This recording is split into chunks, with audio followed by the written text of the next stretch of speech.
Hey everyone, welcome to the channel. I appreciate you stopping by. In today's video, we are going to be talking about Apex Legends Season 12 Defiance and defining whether or not it was a success or maybe it wasn't. Maybe it was a disappointment. I'd love to know your opinion down in the comment section below. But we'll be talking about a couple points here today in what really defines it being successful or not successful. Before we get started into the video, if you're new to the channel, would love if you dropped a like, dropped a subscribe down below, as we'll be posting a lot more Apex content moving forward, and I post shorts almost every single day. Without further ado, we'll go ahead and get started into the video.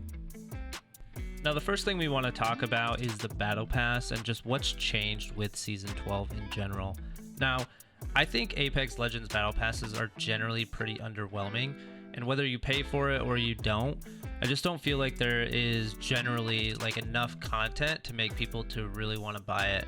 And I think this is a big change in a lot of battle royales, is that content in the battle pass just really isn't there, unfortunately. So I think that's something that we need to see changed kind of across the board, and whether it's Fortnite, Warzone, or Apex. Now, the one thing I'll say about Apex is that it's a first-person shooter, obviously, so when we give out character skins, you can't really see your character skin, obviously, but the weapon skins are what's really important and where it shines. And that's why when we reach level 100 in the Battle Pass, we get the Hemlock skin in Season 12.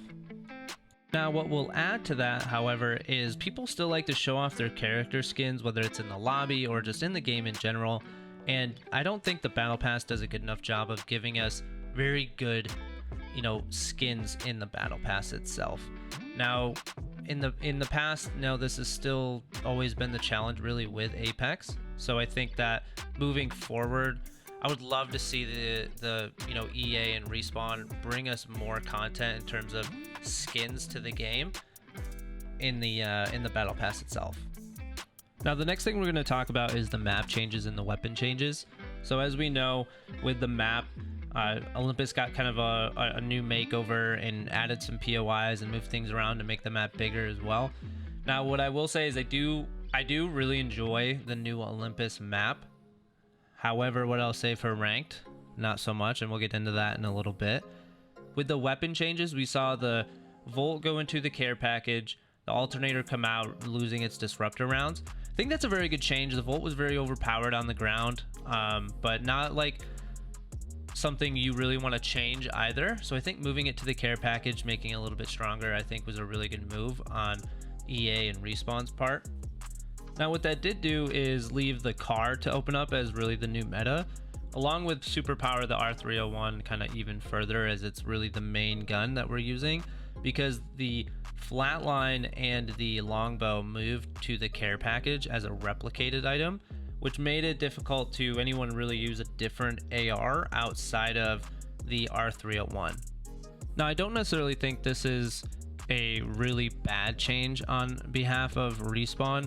However, we do want to have more balance when we're playing the game. We want to be able to do well using multiple sets of guns, and it just feels like every time I hop on to play the game, my teammates all have an R301 or a wingman, maybe a shotgun. No one's really picking up any of the LMGs except for potentially the Rampage still, because it is still a very good gun. So I'd like to see a little bit more balance and distribution when it comes to people using different guns in the game itself. I know that there will always be a weapon meta when it comes to Apex and really just any battle royale in general, and people will always use that, but I'd love to be able to play with different guns and still be able to enjoy the game. Now, the next thing we're going to talk about is the main point of Season 12, which is the addition of Mad Maggie, the new legend that we're able to play. We're going to talk about, is she a good legend? What defines good? And will she be forgotten? Now, personally, I do like Mad Maggie as a legend. I think she is fun to play. However, I don't think she's necessarily a good legend. The reason that I say that is when we think about good legends, there's a skill gap between a player who plays the character well and someone who doesn't. For instance, Octane is a fun legend to play because he's so easy to use, right? You just throw a jump pad, you stim, right? Obviously, you got to learn situations to and to not, and so on and so forth, but those come pretty naturally as you continually progress through the game and use the character.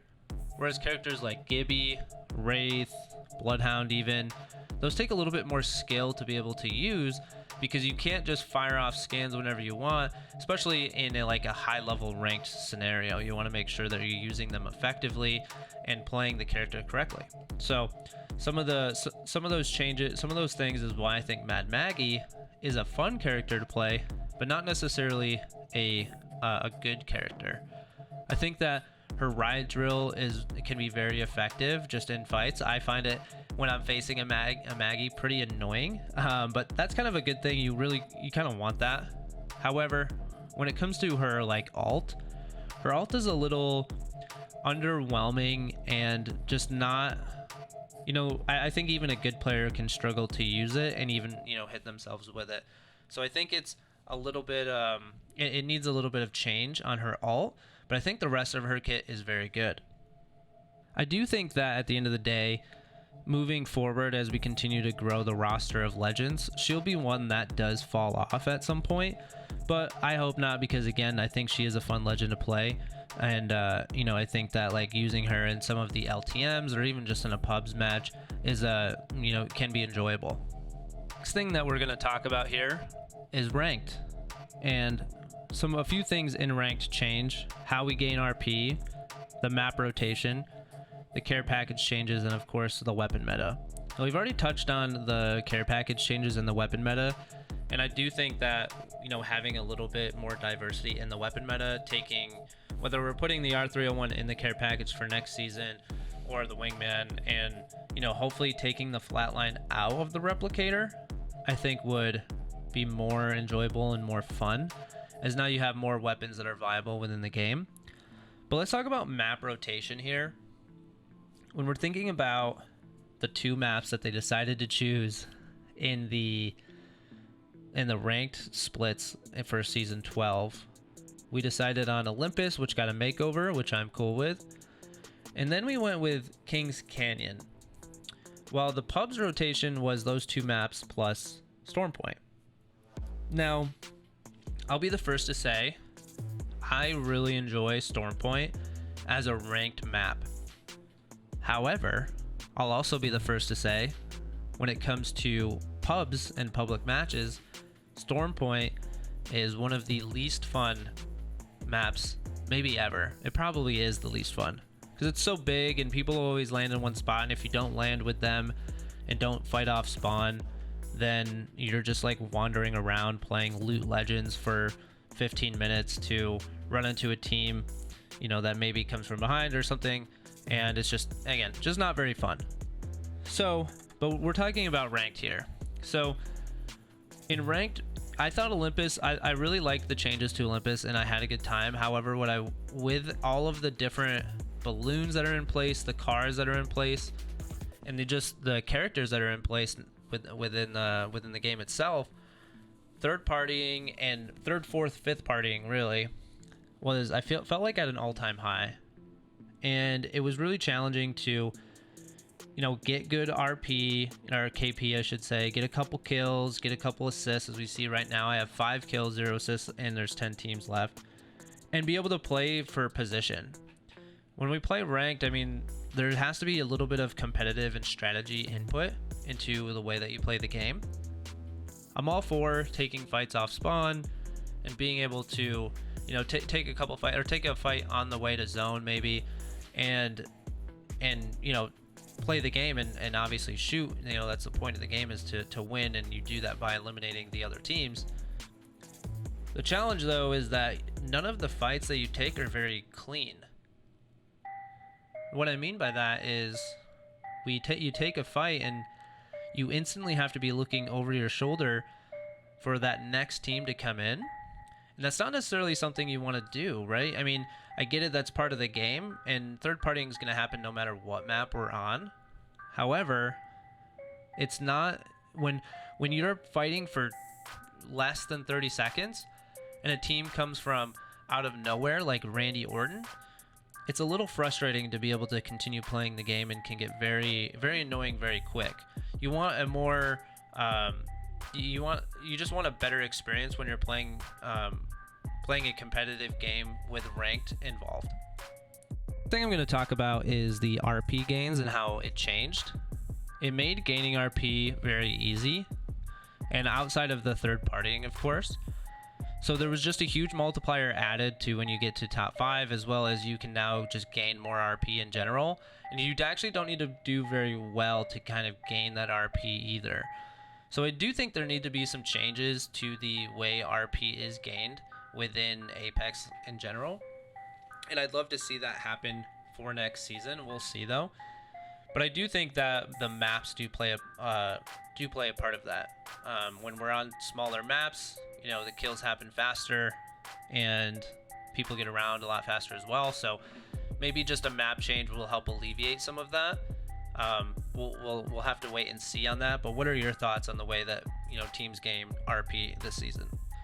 All right, so on to the next thing, which is the LTMs and events. And this is, I think, one of the biggest portions of Season 12, because they did quite a few events and added LTMs as well. So we saw the birth of Control being added, and Control was a fantastic LTM. It was definitely the best one that they've done so far, and the fact that it's not permanent is a little disappointing. However, it does bring people to, you know, back to Control when they do add it, and they even brought it back mid-season, which is something we haven't seen before. So Control was definitely a big hit, and moving forward, I think that, you know, they'll either find a way to permanently add Control, or we will find a way to you know, bring it back almost every season for a couple weeks, because I do think it's a ton of fun. But if I had to guess, I bet that at some point they saw a player drop off in Control from when it initially launched, that they decided maybe we don't need to bring it back full time. With that being said, we now have Flashpoint, and I do think Flashpoint is another LTM that is fun, and it is something that gets you out of the normal pace of play into doing something different. So I do enjoy Flashpoint as well. We had Flashpoint before. I'm glad to see it come back. Definitely one of those game modes that, again, fun to play. You enjoy it for a short period of time. Maybe you jump into some pubs or some ranked afterwards. Just get warmed up and enjoy the game without having to have kind of the extreme competitiveness come out and just kind of play the game freely. So I think that's really cool, and you know, I'm glad to see them continually bringing back LTMs into Apex, because we went a long period of time without having LTMs in the game. Now, with all of that, we actually have had 3 events over the course of Season 12. We had the 3rd anniversary, the Warriors event, and now the Unshackled event. Now, Unshackled, I'll be honest, little disappointing. Not the best. The Valkyrie skin is pretty cool. The Pathfinder skin, I think, is actually the best out of all of them. The Wraith skin had potential. I really liked it in the video. However, I just like looking at it in game. Not the best. And then the Crypto skin, I think, is good as well, but I think it just gets outshined by the Pathfinder and Valk skin because they're so awesome. The other skins, like the Lifeline and Watson skin, they're just average. Not really worth it, to be honest.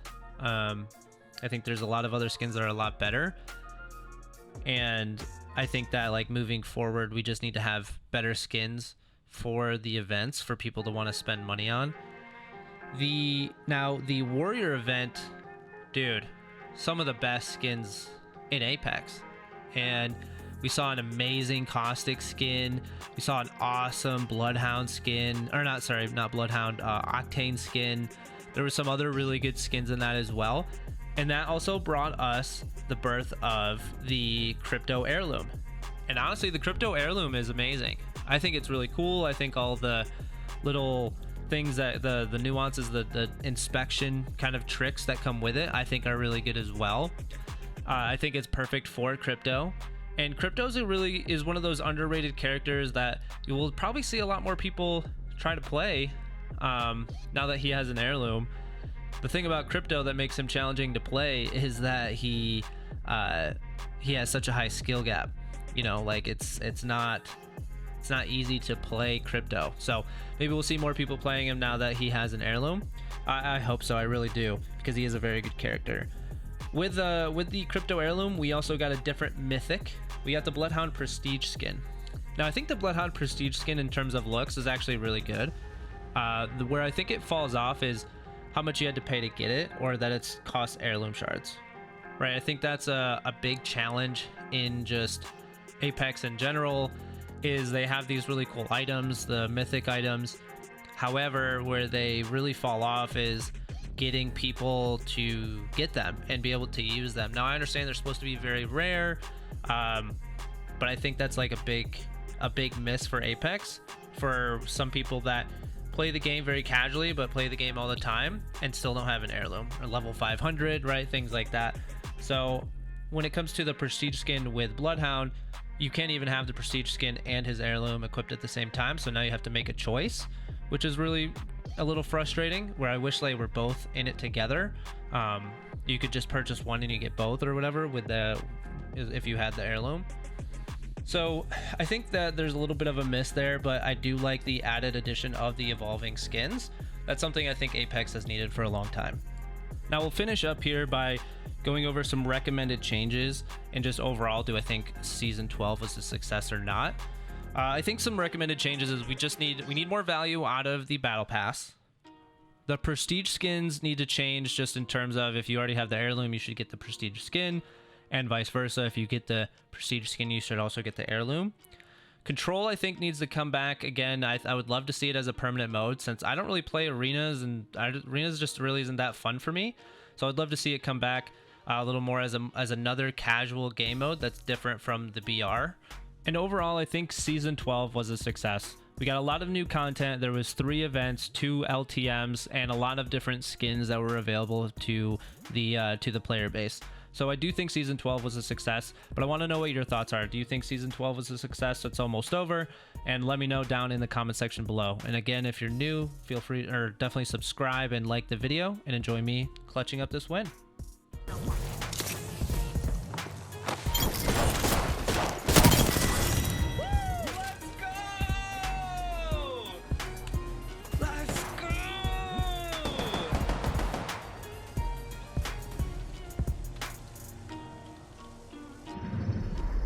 Hit him with it, baby. Hit him with it.